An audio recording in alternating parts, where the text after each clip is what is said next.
plaît, expliquer l'essence de ce passage de l'Écriture et quand il s'accomplira. Ésaïe 4:1. Merci. Très bien, nous allons simplement prendre le passage là, vous qui avez vos Bibles et qui le désirez. Nous allons voir ce qu'il en est. Je n'ai pas eu la possibilité de vérifier ça, mais je me suis dit que nous allions bien trouver quelque chose comme réponse. Nous y voici. Et, oh oui, alors, et 7 femmes saisiront en ce jour un seul homme et diront, nous mangerons notre pain et nous nous vêtirons de nos habits. Fais-nous seulement porter ton nom. Enlève notre opprobre. Eh bien, frères, on en est presque là maintenant, tellement c'est corrompu. Dans quel état d'apostasie a sombré notre pays? Permettez-moi de dire ceci, mes chers amis chrétiens. Permettez-moi de dire ceci, avec le respect le plus sacré envers chacun. Si jamais il y a eu, et vous, ici, qui avez étudié l'histoire, nous voilà dans le sentier même où s'est produite la chute de chaque bonne nation qui a existé au cours des âges. Nos mœurs se sont corrompues. Nous reprenons le même sentier. Comme je le disais ce matin, excusez-moi de le répéter, dans les pays étrangers, des hommes viennent à moi et me disent « Frère Branham, quelle sorte de femme est-ce que vous avez là-bas » Eh bien, toutes les chansons que vous chantez, ce sont des chansons vulgaires sur les femmes de chez vous. C'est ça, tout ce qu'on chante. C'est un conglomérat Eh bien, savez-vous ce qu'il y a? Si vous voulez que je vous résume ça en quelques mots, je vais vous dire exactement ce qu'il y a. Le monde s'est retrouvé dans cet état-là, parce que c'est un Sodome et un Gomorrhe contemporain. Exactement. En Californie, j'ai pris un journal, et je ne me rappelle plus à combien de milliers par année, ça, c'est ceux dont ils sont au courant, s'élève l'augmentation du nombre des homosexuels. Même le désir naturel entre mari et femme et tout, les gens perdent ça. C'est exactement ce que Dieu avait dit qu'il arriverait. Et leur propre, voyez qu'il y a la cote de popularité. Écoutez sur votre poste de radio ou de télévision ou ce que vous avez et voyez ce qu'il en est, ce qu'il y a de pire et de plus vulgaire. S'il y a une chanson sur une femme ou quelque chose comme ça, c'est ça qui obtient la notoriété. Et les choses en sont à un point où, semble-t-il, nous n'avons plus d'estime pour les femmes de chez nous, ou ce sont les femmes de chez nous qui n'ont plus d'estime pour elles-mêmes. Voilà ce que c'est. Si la femme se tenait comme il faut, l'homme ne pourrait pas faire autrement que marcher droit. Je ne prends pas la défense des hommes, mais je sais que c'est la vérité. Oui, monsieur. Mais qu'est-ce qu'il y a? C'est vraiment un état de choses terribles. Et c'est là, ça existe, et c'est selon l'Écriture. La Bible a déclaré que ce serait comme ça. Alors, comment pourrions-nous avoir un réveil? Comment pourrions-nous avoir un réveil? Écoutez, mes amis chrétiens, il ne reste que quelques instants.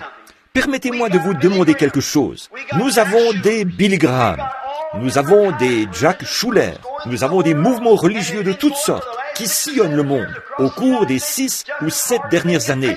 Ils ont parcouru les États-Unis à toute allure, mais il n'y a aucun réveil. Pourquoi? Les portes sont en train de se fermer. Nous avons pêché à la Seine et retiré tous les poissons, comme je l'ai dit ce matin, de l'étang. Il en reste peut-être encore 1 ou 2 quelque part.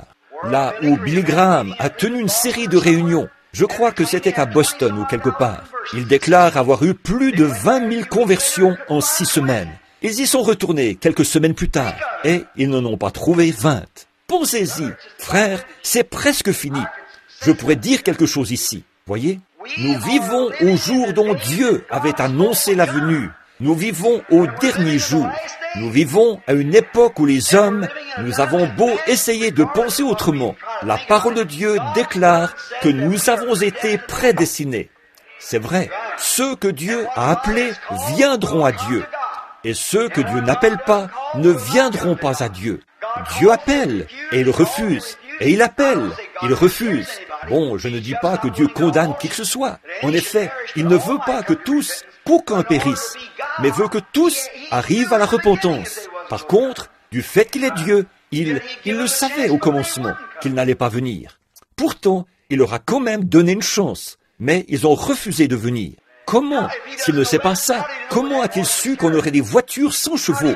Comment a-t-il su qu'il viendrait des temps comme ceux de maintenant? Pourquoi a-t-il dit que les hommes seraient emportés, enflés d'orgueil, qu'ils aimeraient le plaisir? Pourquoi tous les prophètes ont-ils prédit, dès le commencement, toutes ces autres choses qui allaient arriver?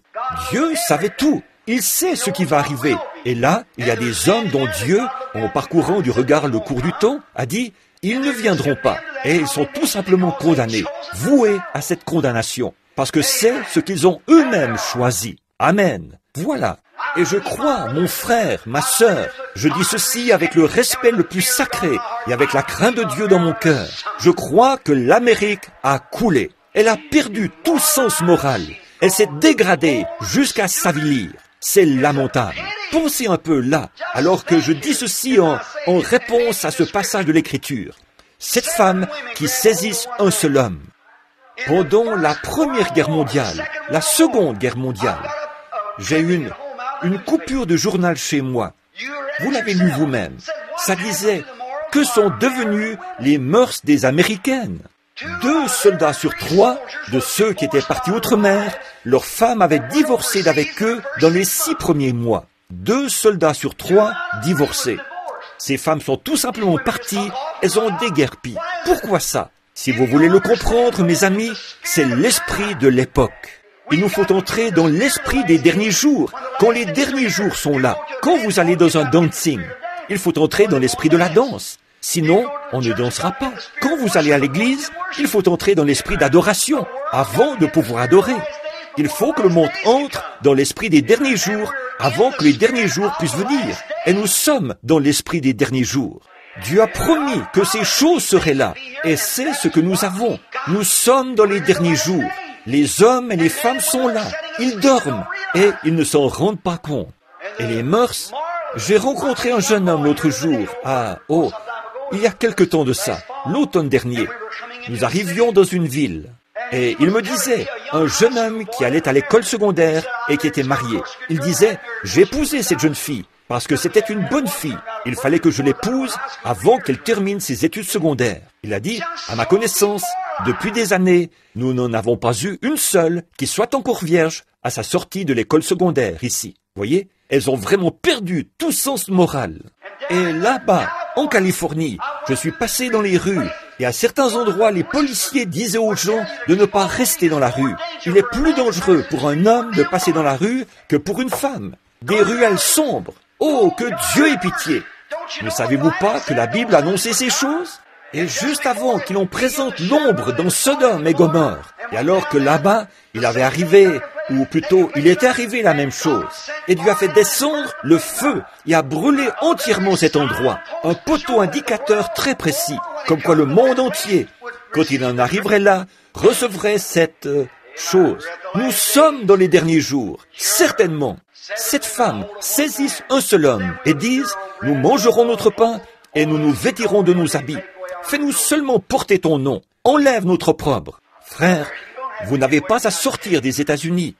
De toute ma vie, je n'ai vu qu'un seul endroit que j'ai trouvé pire que notre propre pays. Pire que ce que j'ai vu dans les rues et les lieux d'ici. Et on ne s'améliore pas. On empire continuellement, tout le temps. Et souvenez-vous, je parle au nom du Seigneur. On va continuer à empirer. Le seul espoir qui existe, c'est en Jésus-Christ. Quoi qu'on fasse. J'ai crié, j'ai parcouru la nation ici. Et Dieu a même ressuscité les morts. Et nous sommes allés dans des villes. Des gens qui étaient dans des fauteuils roulants, depuis des années, se sont levés. Ils ont marché dans la ville, derrière des camions, en poussant leurs voitures à bras, et différentes choses comme ça.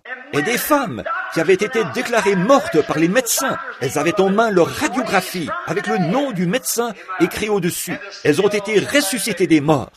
Et la ville, tous, ils restent en arrière et disent, de la télépathie mentale, une bande exaltée. Oh, on ne peut pas s'attendre à autre chose qu'à la damnation. Oh, c'est vrai, le jugement est là et vous serez obligés de le recevoir. Frères, fuyez la colère à venir et allez vers Jésus-Christ aussi vite que vous le pouvez. Sortez de ces choses. Oui, c'est l'esprit des derniers jours.